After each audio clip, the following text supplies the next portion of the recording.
this is Robb with Disrupted TV, and I am excited today to be having a conversation with Dr. Nathan Lang-Raad. Nathan, welcome. Hey, thanks, Evan. Really excited to be here today. Yeah, I'm really excited that we can get together for a conversation. Before we begin, I'd like to share a little bit with our viewing audience about you, because you have a really interesting background. You're a speaker, you're an author, you're a professional learning facilitator. You're currently the Chief Education Officer at Video. You've been a teacher, you've been an assistant principal, director of instruction. You have been a supervisor at NASA's Johnson Space Center, which is incredibly exciting. And you're a co-founder of Lead Up Chat and Diverge Ed. And you have written a wonderful book, which we'll talk about a little bit here today, Everyday Instructional Coaching, 7 Daily Drivers to Support Teacher Effectiveness. I'd also like to remind our viewing audience that Nathan can be found at his website at drlangraad.com. And Nathan can be found on Twitter, and he's quite active on Twitter at Dr. Lang-Raad.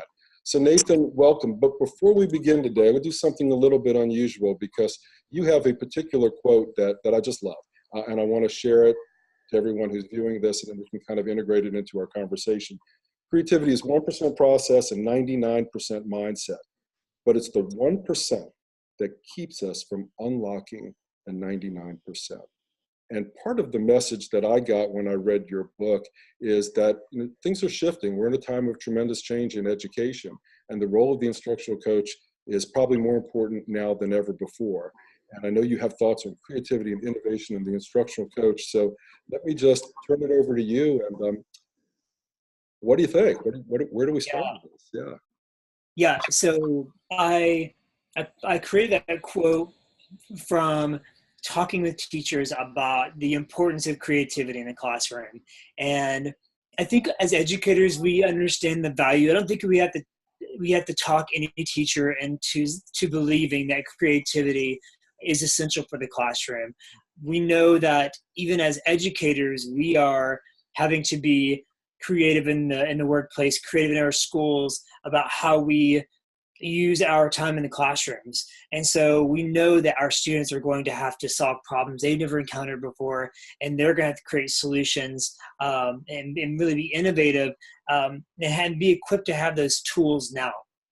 And so when I talk with teachers and coaches and principals, what happens is that we get stuck in this area where we're not sure exactly how to integrate creativity in the classroom, because we're still stuck in this traditional post-industrial way of doing school. And so we have these subjects and these courses, and we have grades still. And I know we're trying to undo and we're trying to evolve and progress through, but I think what happens is we're trying to integrate something new, innovative, and fresh into an old way of doing things, and it doesn't work. And so that's why I say it's 99% mindset and 1% process. Creativity, the beauty of creativity happens because we believe something amazing can happen, and we're tapping into this part of our brain that allows a free flow of ideas and thoughts. But we have to have some structure. We have to have a little bit of some task bubbles, is what I call it. So we know our role, we know what exactly we're working on, we know the goal, we know exactly where we're going in this creative process. So once we have that little simple structure established, then I think we can let really creativity flow and be much more effective. I couldn't agree more. I think one of the things that I think about as a principal is what needs to be in place within the school, or what needs to be in place in terms of the relationship between the instructional coach, which I know is an area of your expertise, and the teacher that they're working with, in order for creativity to be able to foster. Because what I do know, and I think you would agree with me, that there are certainly certain things that can exist organizational that can quickly extinguish creativity. Mm-hmm. And I know that your focus is on the things that can be brought into an organization to bring that out in people, teachers, and of course, bring it out in students also. Absolutely. Yes. That's really one of the inspirations for Everyday Instructional Coaching. Mm-hmm. There are frameworks and there are prescriptive kind of models and cycles, and we hear about the coaching cycle, and these are all great things. I'm glad we're there whenever I was in central office and had an amazing team of instructional coaches. But I also know that as the classroom is changing, as you said, Evan, that we have to be very current with innovation in our schools. And sometimes frameworks can keep us in the stagnant state. And so I created these drivers, and these drivers are these kind of daily mindset actionable things that we can do regardless of how the classroom evolves and how the classroom progresses, as we hope it does. We want the instructional coach to be right there on the edge of that evolutionary track. You know, you have 7 drivers in your book, and one of them is interesting. I might ask you to talk a little bit more, but your 6th driver is sincerity. It's sincerity, and that's not necessarily something that I would think of when I would jump into a book on instructional coaching. But I do understand, and maybe you can share a little bit about how sincerity plays a powerful role in the coaching-teacher relationship. Absolutely. You know, we hear a lot about being authentic, and when I wrote this chapter, I was going to use the word authentic. But then in the spirit of us moving forward and in the spirit of progressing and also doing some research on really what authentic means, and really authentic is used to describe like objects and things, and sincerity is used to describe people and feelings and actions. And we think about whenever we have a conversation with a friend or a colleague, many times, and maybe we don't know it and we don't realize it at the time, but when we reflect back about why we were so comfortable about opening up and being vulnerable with a colleague, it was because the other person was truly sincere and genuine about how they did something or how they were feeling. And they were really genuine about the relationship between myself and that colleague. And so, and I saw it, you know, firsthand whenever I was working with a team of coaches, that level of sincerity that we all had towards each other, and also towards our passion and purpose for why we're doing what we're doing. And so to me, sincerity was and is a very, very crucial aspect of instructional coaching, especially as we're looking at partnering between the partnership between a teacher and a coach. Yeah, it's very interesting. You know, I know that I've seen models before, whether it's instructional coaching models or even classroom walkthrough models, let's say, that they're very checklist oriented, and they just focus on meeting very particular things, and suddenly that defines a good coaching relationship or that defines a good classroom environment. But you're bringing in this whole element of, you know, connectivity, of relationships, and that, you know, and it's interesting because as a principal, I always talk about relationships being such an important thing in a building between teachers and students, but your book sends a strong message, which they are absolutely just as important between colleagues, and that needs to occur in order for the coach-teacher relationship to really flourish. Absolutely. Now let me throw another, there are a couple here that are particularly interesting to me. Let's talk about reverberation and how reverberation is part of the coaching-teacher relationship. So we hear a lot about feedback, and maybe you've heard of feedback loops before. And I wanted to use a term that was really going to capture the essence of what a feedback loop should look like between a teacher and a coach. And so I thought of being I was a science teacher, and so I think about sound and the way it reverberates and the vibrations and the oscillations that occur. And I think about how feedback should be like a reverberation. And what I mean by that is typically a coach will give feedback to a teacher maybe about how a lesson went, or if there's a particular aspect of the lesson that they were focused on. And so there's feedback given, and typically it's a one-way.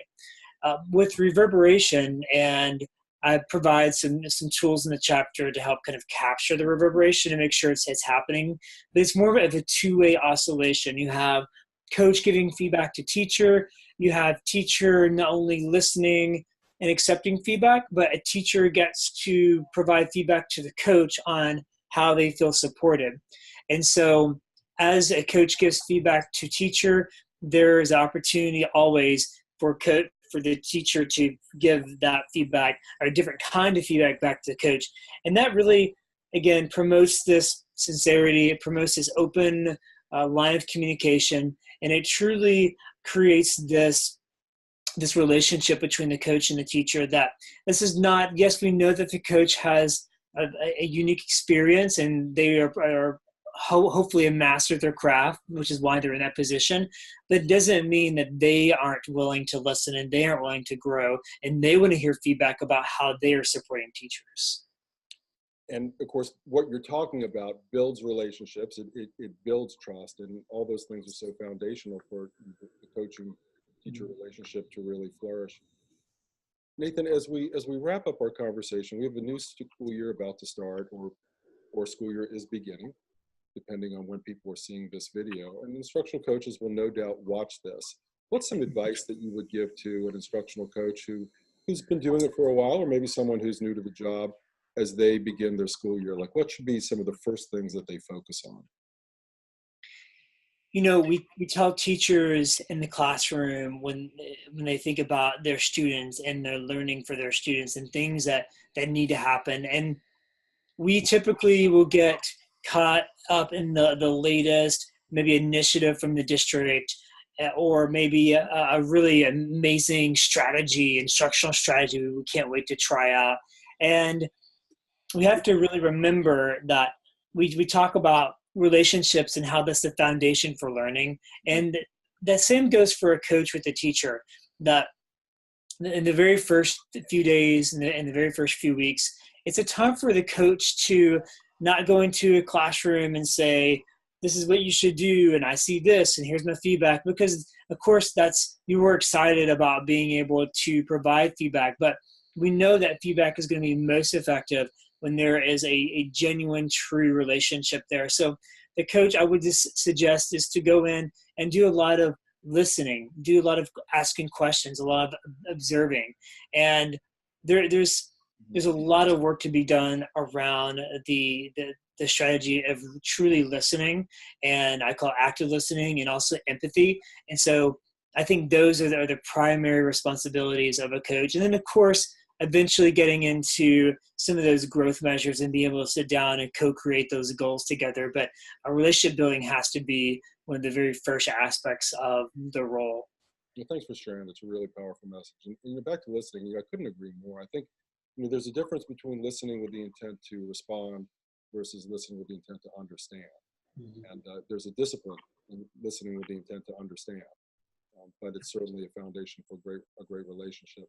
Nathan, I'd like to thank you for this wonderful conversation that we've had today. Before we wrap up, I do want to remind our viewing audience that you are co-authoring a book with Robert Marzano on the new art and science of teaching mathematics. So that's really exciting. So can you tell us when you believe that will be coming out approximately? Yeah, be looking for that early 2019. Really excited about this series. It's based on Dr. Marzano's first book, The New Art and Science of Teaching. And so it takes those elements and those strategies and really looks at what those strategies, how they unravel inside of a mathematics environment. That sounds really, really interesting. Thanks for sharing that. Yeah. So this wraps up, yeah, absolutely. So this wraps up our conversation. Again, Nathan, I'd like to thank you for having a conversation with me today. Remember that if you want to bring creativity and innovation into your life, at times you need to disrupt your routine.